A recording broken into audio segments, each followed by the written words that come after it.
déclaré Fils de Dieu avec puissance selon l'Esprit de sainteté par sa résurrection d'entre les morts. Romains 1,4. C'est le premier nom qui est donné à l'Esprit, l'Esprit de sainteté, ou Saint-Esprit. Ce nom lui a été donné afin que nous puissions comprendre la signification de la sainteté de Dieu, afin que nous devenions saints comme Dieu est saint. Ceci est la norme de Dieu pour vous et moi. Selon 1 Pierre 1,16, Dieu affirme par son serviteur, vous serez saints, car je suis saint.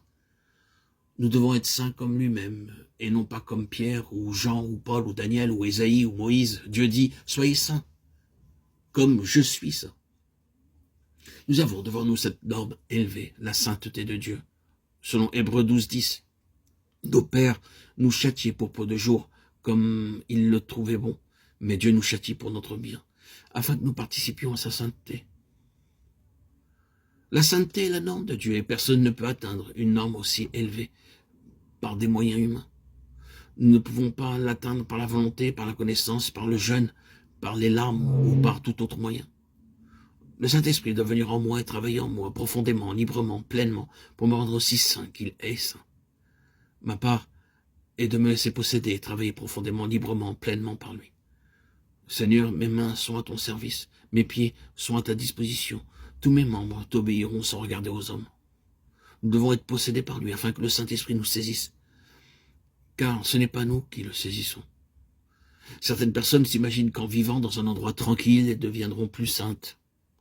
C'est pourquoi autrefois, beaucoup entrèrent dans les ordres, mais c'était une fausse conception. En vivant dans un endroit retiré, sans voir personne, l'homme ne devient pas plus saint. Il y avait un homme qui vécut dans une caverne pendant 12 années. Il pensait sincèrement qu'en ne voyant ni homme ni femme et en ne mangeant pas de viande, il deviendrait plus saint. Il passa ainsi 12 années dans la caverne, vivant d'eau, d'herbe, de fruits sauvages. Quelqu'un lui demanda, « Monsieur, êtes-vous devenu plus saint ?» Il répondit alors, « J'ai commis davantage de fornication ici que je n'en ai commis ailleurs, lorsque j'étais à l'extérieur dans le monde. Nos pensées ne nous quitteront jamais. » C'est le Saint-Esprit qui donne la sainteté, non moi-même. C'est pourquoi il est appelé l'Esprit de sainteté. À moins que nous ne soyons prêts à devenir saints, Dieu ne travaillera pas en nous. Beaucoup désirent le Saint-Esprit pour la puissance, pensant qu'en ayant plus de puissance, ils seront plus admirés. Les hommes diront, « Regardez, quel homme merveilleux, quel beau chrétien, quand il prie, quelque chose se produit toujours. » Les hommes cherchent la puissance, les manifestations, les signes, les prodiges, que sais-je. Mais ceci n'est pas l'ordre de Dieu. Sa première exigence est la sainteté. Et à moins que nous n'ayons le désir d'être saints comme Dieu est saint, le Saint-Esprit ne viendra jamais en nous librement. C'est pourquoi nous rencontrons beaucoup de gens qui désirent ardemment obtenir la plénitude du Saint-Esprit, mais qui sont cependant séduits par l'argent.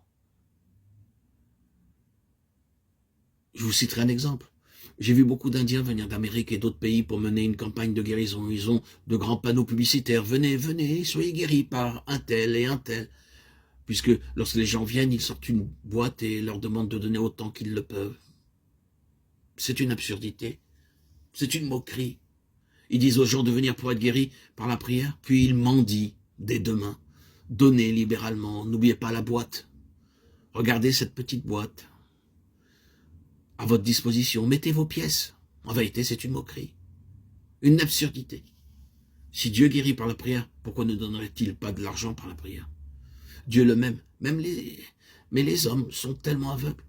Spirituellement, ils racontent des mensonges pour obtenir un peu plus d'argent, se remplir les poches, se faire de la monnaie, comme beaucoup d'évangélistes ou de prédicateurs qui ne s'intéressent qu'à vos porte-monnaie ni à votre sauvegarde.